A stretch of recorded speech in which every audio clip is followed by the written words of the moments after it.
18 पाप के सभी श्रोताओं को संबोधि श्री का जय जिनेन्द्र नमस्कार। आत्मानंदी अनंत सिद्ध अरिहंत आचार्य श्री उपाध्याय जी, लोक विराजित साधु साध्विगण सारे, संयम सुशोभित श्री, हाथों को जोड़ मान मोड़ वंदन, करती हूँ मैं अहर्निशम, संबोधित प्रदान करो प्रभु कृपालु, पापों को कर सकूं हनन, पापों का कर सकूं शमन। साथियों, आप सबको जिज्ञासा होगी आगे की कहानी सुनने की, और मैं उपस्थित हो गई हूँ। हम सुन रहे थे कि सेठ सुदर्शन ने झूठ बोलकर अपना बचाव किया। हाँ, कभी कभी झूठ बोलकर भी कुछ अच्छे के लिए भी झूठ बोला जाता है।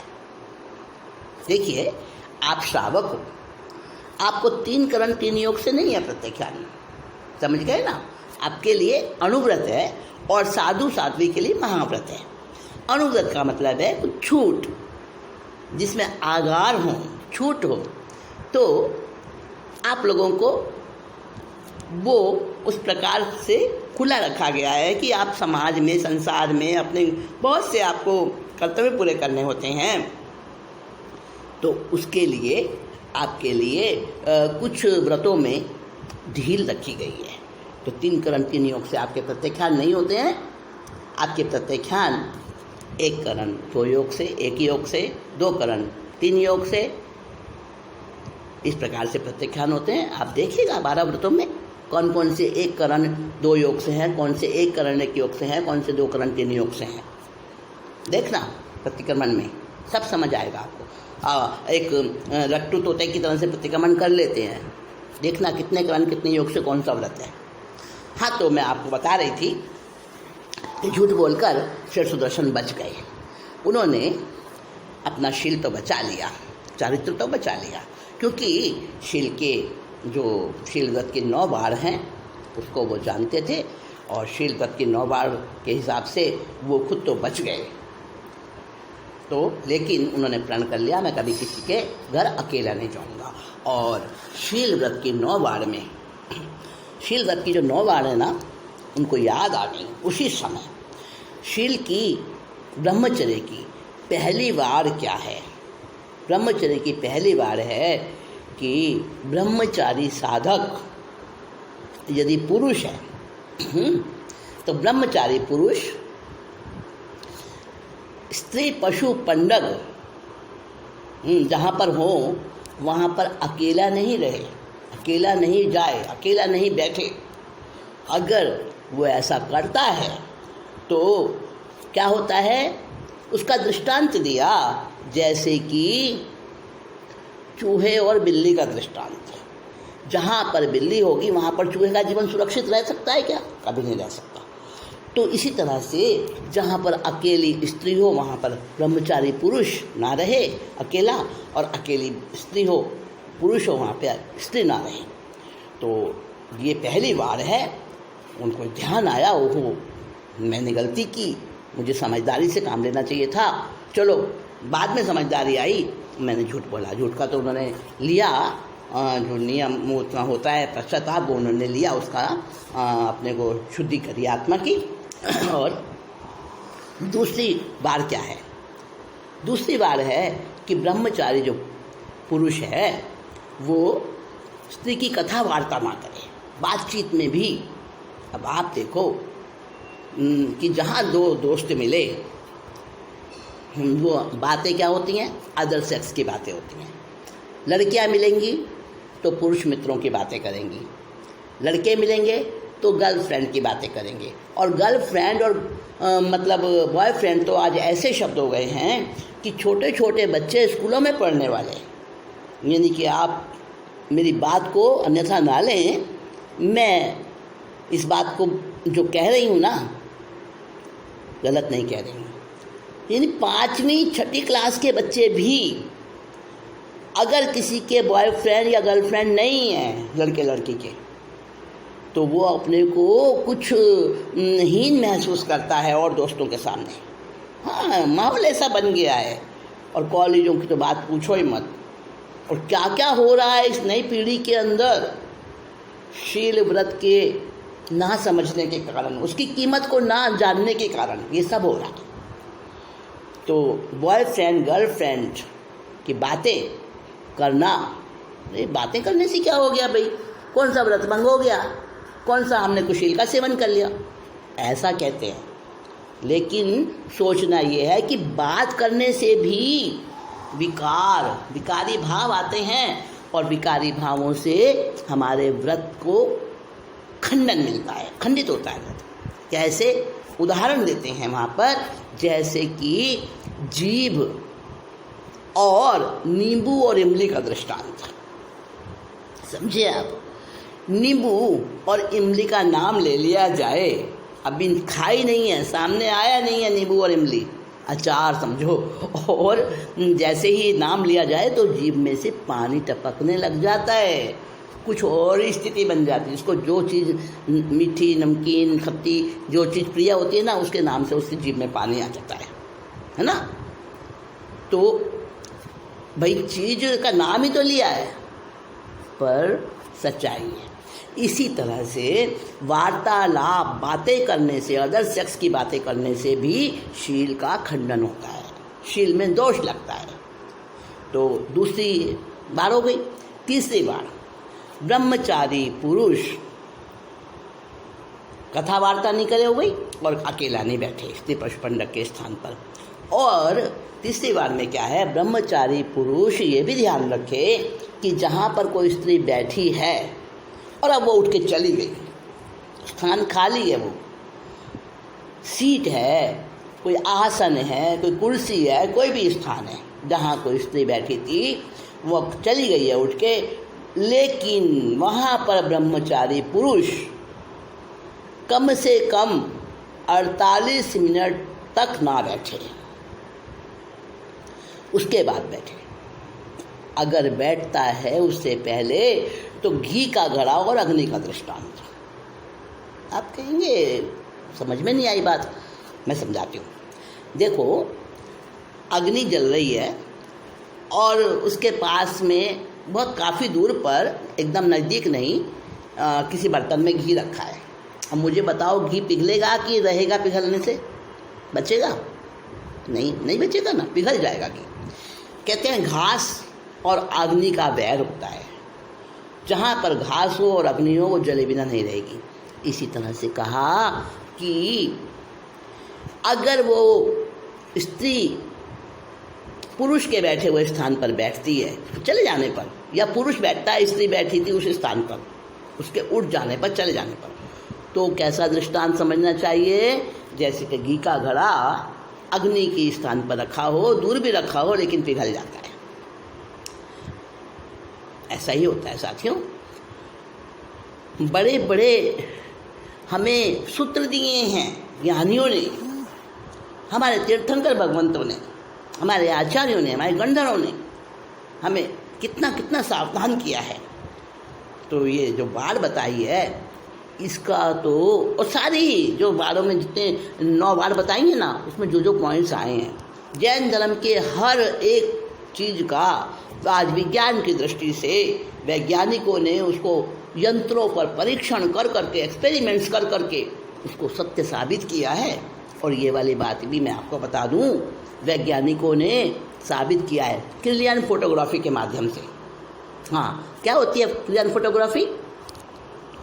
देखिए, क्रिलियन नाम के पति पत्नी दोनों ही साइंटिस्ट थे, क्रिलियन, और उन्होंने इस फोटोग्राफी का आविष्कार किया था। तो ये क्या है, एक सेंसिटिव, बहुत ज़्यादा सेंसिटिव प्लेट्स होती हैं उन्हीं पर, यानी फिल्म जो होती है, कैमरे में फिल्म होती है ना, तो वो बहुत सेंसिटिव होती है उनकी प्लेट्स, तो उस पर ही ये फोटोग्राफी की जाती है। उस फोटोग्राफी से ये साबित हो जाता है जो ये तीसरे वार की बात मैंने बताई आपको। यानी उन्होंने क्या किया कि एक व्यक्ति कहीं बैठा हुआ है कुर्सी पर और वो व्यक्ति बैठा हुआ है, तब उसकी फ़ोटो ली गई। हाँ ठीक है, अब वो फ़ोटो पास में रखी अपने। उसके बाद वो व्यक्ति उठकर चला गया, उस चेयर पर से, कुर्सी पर से उठ कर चला गया, और उसके 5-7 मिनट बाद वो फ़ोटो खींची। एक बार तो तुरंत खींची उसके उठ के जाने के बाद, वो फ़ोटो उसकी वैसी की वैसी आई, यानी उसका आकार बैठा हुआ फ़ोटो में, यानी उसको चला गया उठ के कल्याण फोटोग्राफी से, वैसा का वैसा आया। फिर उसके कुछ समय बाद फ़ोटो खींची, 2-4-10 मिनट बाद, फिर और 5 मिनट बाद, फिर और 5 मिनट बाद, ऐसे ही करके जैसे जैसे वो फ़ोटो खींचते गए तो वो कुर्सी में बैठा हुआ व्यक्ति आ रहा है, उसकी छाया दिख रही है, लेकिन क्रमशः step by step, time by time वो छाया, वो उसकी परछाई, वो उसका आकार धुंधला धुंधला होता जा रहा है। शुरू में बड़ा एकदम स्पष्ट और पूरा था, और बाद में वो धुंधला धुंधला होता जा रहा है, पर 48 मिनट तक, और 48 मिनट के बाद बिल्कुल ख़त्म हो गया, क्लियर हो गया। यानी कि जो हमारे ज्ञानियों ने जो बात 48 मिनट की बताई है ना, उसका परीक्षण कि व्यक्ति उठ के चला गया तो भी वहाँ पर उसके शरीर के पुद्गल, उसका आभा मंडल वहाँ पर रहता है, और समय बीतते बीतते वो हल्का धुंधला होता जाता है और 48 मिनट में पूरा खत्म हो जाता है। इसीलिए कहा कि 48 मिनट के बाद बैठे उस स्थान पर। ये शील की 3 वार मैंने आपको आगे बताई, और 9 वार हैं, फिर उनके बारे में भी चर्चा करेंगे। कहानी आगे बढ़ाते हैं। सुदर्शन सेठ ने, श्रावक ने, उन्होंने क्या प्रण किया कि मैं आज से किसी के घर अकेला नहीं जाऊंगा। अपनी सजगता, अपने चारित्र की, शील की रक्षा, क्योंकि पुरुष का शील भी उतना ही मूल्यवान है जितना कि स्त्री का। सेठ धीर गंभीर गोपी बात दिल में, पुरोहित लौटे आए घर मिलने, कपिला भी कई बार पड़ गई सामने, कपिला भी कई बार पड़ गई सामने। सरलता से बात सारी, सरलता से बात सारी, पचा गए सुदर्शन शील व्रत धारी। नर पुरुषोत्तम चंपा में जन्मे, भूप दधिमान की अभया महारानी, कपिला की थी वो सहेली पुरानी। दोनों झरोखे बैठी उत्सव दीवानी, दोनों झरोखे बैठी उत्सव दीवानी।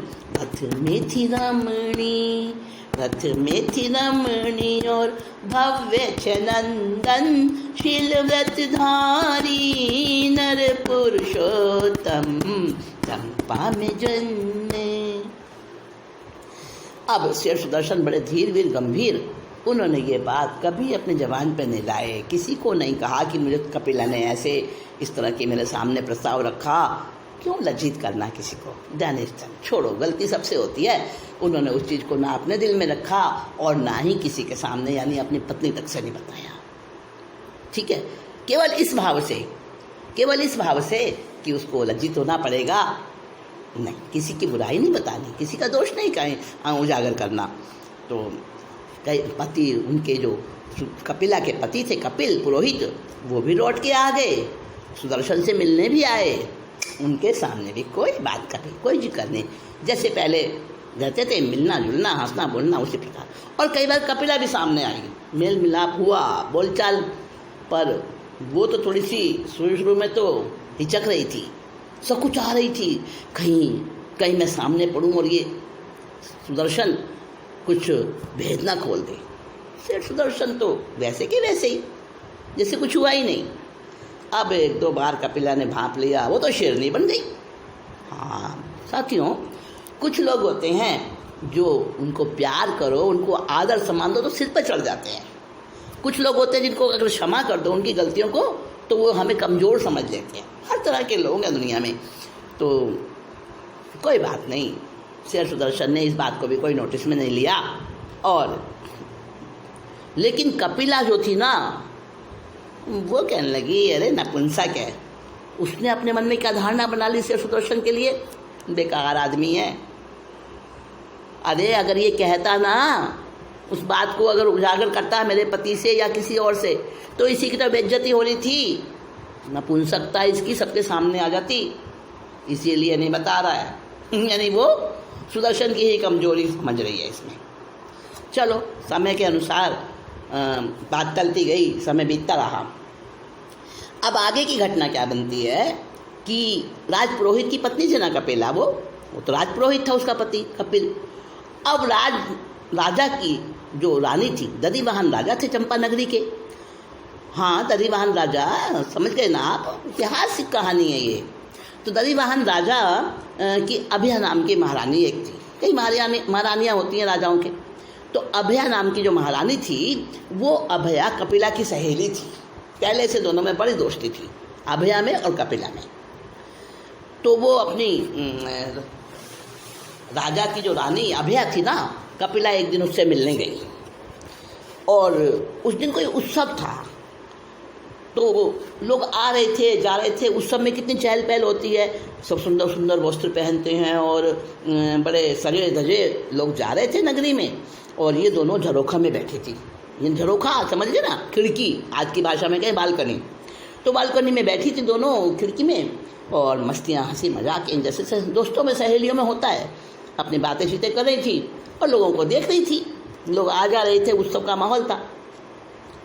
अब क्या हुआ, उसी समय एक रथ आया, बड़ा सजा हुआ। उस जमाने में रथ चला करते थे, आज तो कारें होती हैं अलग अलग मॉडल की, लेटेस्ट, और उस समय में रथ होते थे।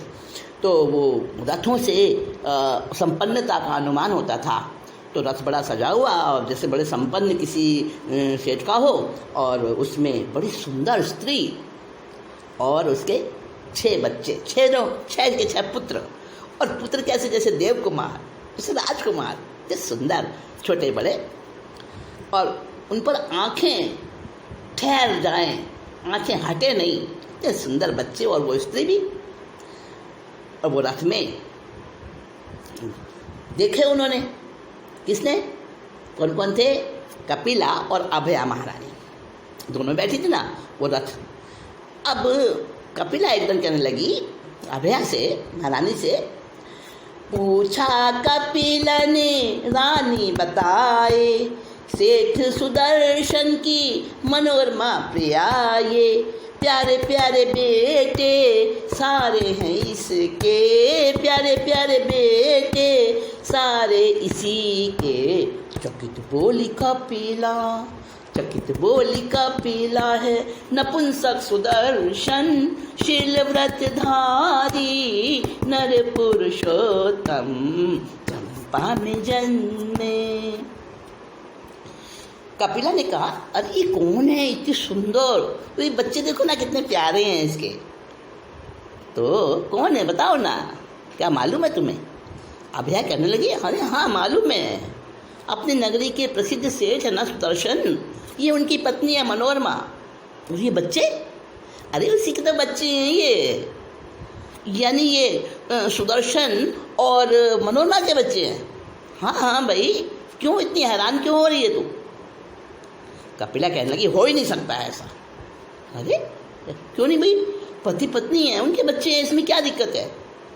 अभया हैरान हो रही है और कपिला और ज़्यादा हैरान हो रही है इस बात सुनकर कि ये सुदर्शन के बच्चे हैं। अरे कहने लगी बता तो हुआ क्या? अब बताए कैसे? अगर ये बताती है कि सुदर्शन ने खुद कहा है मैं नपुंसक हूँ, तो उसकी खुद की बात मतलब उसका खुद का राज खुलता है कि मैं उनको इस प्रकार से बहका के अपने घर लाई और मेरे अंदर विकार है। अपनी बात छिपानी थी, अब वो भी नहीं बता सकती थी ना जल्दी से, चाहे सहेली है, लेकिन एक बार कहते ना होठों से निकली कोठे चढ़ी, बात फैल जाती है मुँह से निकलती। उसने कहा देख भाई बता तो मैं दूंगी, तू मेरी पक्की सहेली है, मेरी प्यारी सहेली है, पुरानी सहेली है, कौन कह रही है? कपिला कह रही है, बता तो मैं दूंगी, पर एक बात है, तू किसी को नहीं बताएगी ये रहस्य। उसने कहा, अरे मैं तेरी पक्की सहेली हूँ, क्या मैं तेरा बुरा चाहूँगी ना? ऐसा कभी नहीं होगा ना, बता दे मुझे। दोनों ने आपस में एक दूसरे से वचन लिए और फिर चकित होके कपिला कहने लगी, देख अभया तू कह तो रही है कि ये शेर सुदर्शन है, उनके बच्चे हैं, मनोरमा उनकी पत्नी है, उनके बच्चे हैं, ये पति पत्नी, लेकिन सुदर्शन तो नपुंसक है रे। अरे क्या बकवास कर रही है? सुदर्शन नपुंसक है? कौन कहे ऐसा? अभया ने पूछा। अरे मुझको खुद ही उन्होंने बताया, हंसी रानी फिर तूने धोखा है खाया। रानी हंस के बोली, तूने धोखा है खाया। धर्मी नपुंसक हैं पर नारी के प्रसंगशील सुदर्शन, नर पुरुषोत्तम चंपा में जन्मे। अब कपिला ने जब ये रहस्योद्घाटन किया कि सुदर्शन तो नपुंसक है, उनके बच्चे कैसे हो सकते हैं ये, अभया ने कहा, अरे बकवास मत कर, शेर सुदर्शन नपुंसक कैसे कह रही है तू? कौन कहता है? कौन कहेगा? खुद मुझे सुदर्शन ने बताया है। अरे तुझे सुदर्शन ने खुद बताया? कैसे कैसे? अब तो पूरी घटना बतानी पड़ेगी अभया को। हाँ, कपिला फंस गई, इसलिए तो उसने पहले वचन ले लिया था ना। अब कपिला ने वो सारी घटना बता दी और ये घटना सुनकर तो रानी अभया जोर से खिलखिलाकर हंसती है और कहती है, धोखा खा गई तू। अरे धोखा दे दिया तुझे सुदर्शन ने। अरे एक तो वो चोट खाई हुई पहले से थी, कौन? कपिला, और वो रानी अभया उसकी सहेली उसका मजाक उड़ा रही है। दोस्त के सामने अगर लज्जित होना पड़े और साथ में अपनी ही गलती निकल जाए, कितनी चिड़चिड़ाहट होती है, कितना उस समय झुंझलाहट छूटती है, गुस्सा आता है, ईगो मतलब हर्ट होता है। वही हाल हुआ कपिला का। कहती है मुझे खुद ही तो बताया। अरे तूने धोखा खा लिया। जो धर्मी होता है ना, धर्मी पुरुष होता है ना, वो परनारी के लिए नपुंसक ही होता है। उन्होंने तो तेरे से पीछा छुड़ाया ऐसा बोलकर, सचमुच में ऐसा नहीं है। अरे तू मात खा गई, धोखा खा गई। अब जो रानी ने उसका मजाक उड़ाया अभया ने, कपिला तो जोर से चिढ़ गई, बुरी तरह से चिढ़ गई कपिला, हुई चोट करारी। चतुराई मानूंगी तभी मैं तुम्हारी, करो जो समागम उससे एक बारी, करो जो समागम उससे एक बारी। फंसा लूंगी युक्ति से, हारोगी तुम बहन शील व्रतधारी। नर पुरुषोत्तम कथानक नायक। साथियों, अब दोनों सहेलियों की बातें चल रही हैं। चिढ़ गई है बुरी तरह से कपिला और अभया खिलखिला रही है, उसे पागल बना रही है। कह रही है, अरे हार गई थी तुम, उसने दे दिया तुझे धोखा, ऐसी कच्ची है तू। तो कहने लगी कपिला, तू मुझे ऐसा कह रही है? चल, अगर तू अपने को बहुत ज़्यादा समझती है ना होशियार, मैं तेरे को तभी मानूंगी होशियार जबकि तू शेर सुदर्शन से समागम करके दिखाए, उसको अपना बना के दिखाए। अच्छा, अरे मैं चुटकियों में कर लूँगी, तू मुझे जानती नहीं है। अभया ने कह दिया। दोनों में हार जीत हो गई जी, शर्तें लग गई और दोनों अपने अपने घर चली गई। अब मैं भी जाऊँगी, मैं भी चलती हूँ। हाँ साथियों, अगली बार मिलते हैं और आगे की इस कहानी का कैसे कैसे क्या रूपक बनता है वो सुनेंगे।